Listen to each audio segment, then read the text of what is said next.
hearts be acceptable in your sight, O God, our strength and our Redeemer. Amen. Please be seated.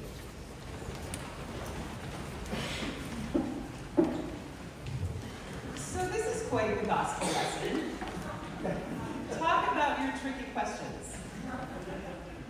I mean, who doesn't love a question framed in such a way there is a trapdoor at every turn? I know it's my favorite thing. Our lectionary leaves out some crucial context. In this snippet from the Gospel of Luke, we have nowhere near the whole story. This question posed to Jesus is coming in the last chapters of the book. The Gospel is drawing to a close. Jesus has already entered Jerusalem, meaning that this morning we witness a moment in the final days of his ministry. Part of what is not included this morning is this.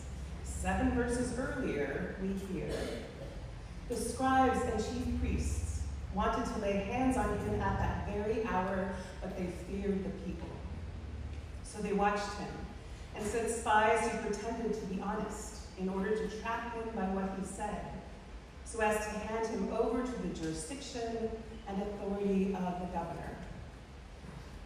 This is important information, because now we know that from the beginning, this question about marriage in the resurrection, marriage in the afterlife, it was a trap. It was always a trap asked in the hope that Jesus would answer in such a way as to betray Jewish law. So why is it that people in authority want Jesus dead? Jesus is a Jew who has come to reform Judaism. In all he does and teaches, his aim is to bring his Jewish brothers and sisters back into a true understanding of what it means to be the people of God.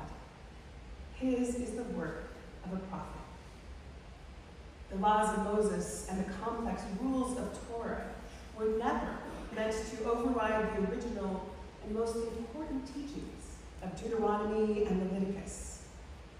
Love the Lord your God with all your heart and with all your soul and with all your mind, and love your neighbor as yourself. Jesus also reminds them that, as the prophet Micah declared, they are to love justice and practice mercy and walk humbly with their God. They are to care for orphans and widows and the strangers in their land. In essence, Jesus, through his teaching and actions, makes it clear the Jewish leaders have lost their way. These teachers and scholars then find themselves in the uncomfortable position of being asked to remember who they are, to not give so much value to position or status. And they are angry because Jesus, with his message of love and care, his message that love and care are the hallmarks of the kingdom of heaven, they are angry about this because Jesus and his message are popular with the crowds. This makes the Jewish authorities fearful. For the Romans, it makes Jesus a problem to be solved. Crowds are dangerous. Get rid of the one who's drawing the crowds and problem solved. Together, they are seeking a way to arrest Jesus, to get him off center stage, out of the picture. The situation, political, religious, personal, this is what brings us to this moment when the Sadducees, a group of religious leaders, pose this question. If a woman during her lifetime marries 7 brothers, one after another, as each one dies, which man will be her husband in the resurrection, in the afterlife? Now, I don't know about you, but I have a whole bunch of other questions about why all 7 guys die. They seem not so concerned with that. It was indeed a provision of the law of Moses that if a married man with no children should die, his brother, if he had one, would marry the widow in order that the family line would continue. The ancient world of the Israelites was a tribal culture. It was an imperative that families have children in order to keep their tribe their bloodline alive? That is where the question comes from. But also, the people asking this question, the Sadducees, are known for the fact that they don't believe in the resurrection. They don't think the afterlife is a thing. Which means that everything about this question is false. Everything. It's just meant to be a trap for Jesus. The good thing is, Jesus is not one to fall into a trap. And he doesn't here. What he does is what he always does, which is to turn the tables and talk about God, reminding them that God is the God of the living, and that the children of God are eternally children of God, which means that they will always be eternally alive. They are left then, chastened, if only for the moment. And Jesus moves on with his teaching and his focus on caring for the poor, feeding the hungry, healing the sick. Jesus as the embodiment of the God who loves everyone, no exceptions. Jesus had no problem questioning the religion that was his. He never shied away from pushing back when necessary, from asking the important questions, from pointing out when parts of the tradition had gone astray, when the focus of what it meant to be Jewish had completely lost the plot.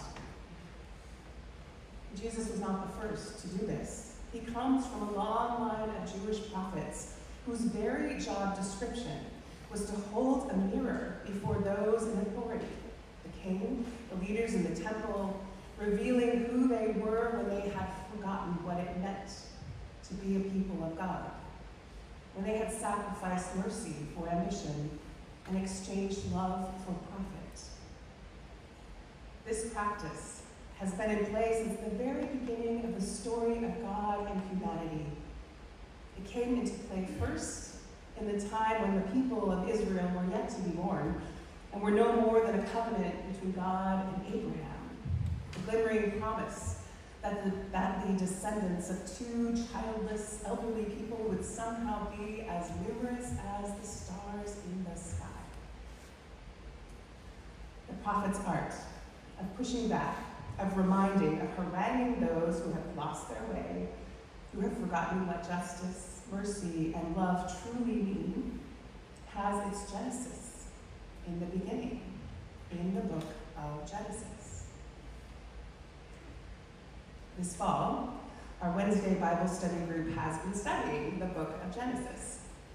And this week we read this wonderful scene where Abraham, the patriarch of the Israelite people, bargains with God. He asks God to spare the people of Sodom and Gomorrah because he can't imagine that God would really wipe out the innocent with the guilty. So Abraham says to God, "What if there are 50 good people? Will you spare the city?" And God responds, "Okay, if there are 50 good people, I will spare the city." Now Abraham says, "Thank you very much. I am most grateful. But what if there are 45? How about 45? Wouldn't you spare 45? And God says, "Okay, fine. Yes, I will spare the city if 45 good people are found." Again, Abraham says, thank you very much.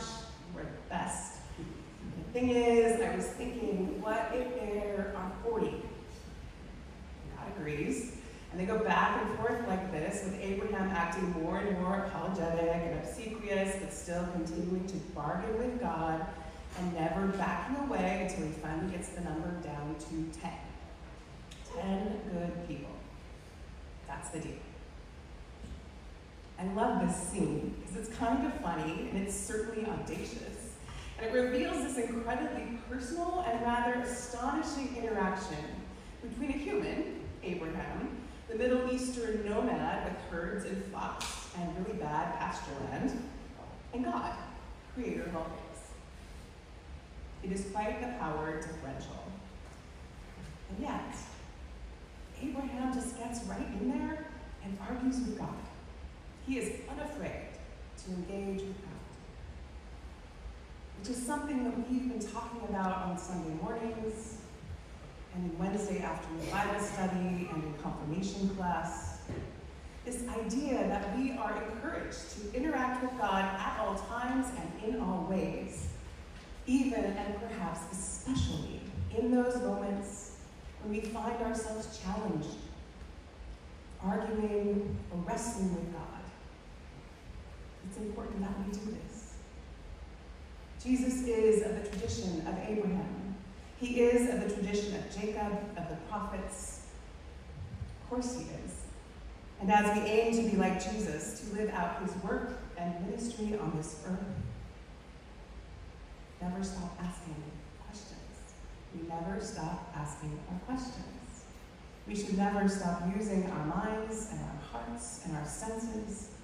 We should never be afraid to wrestle with God.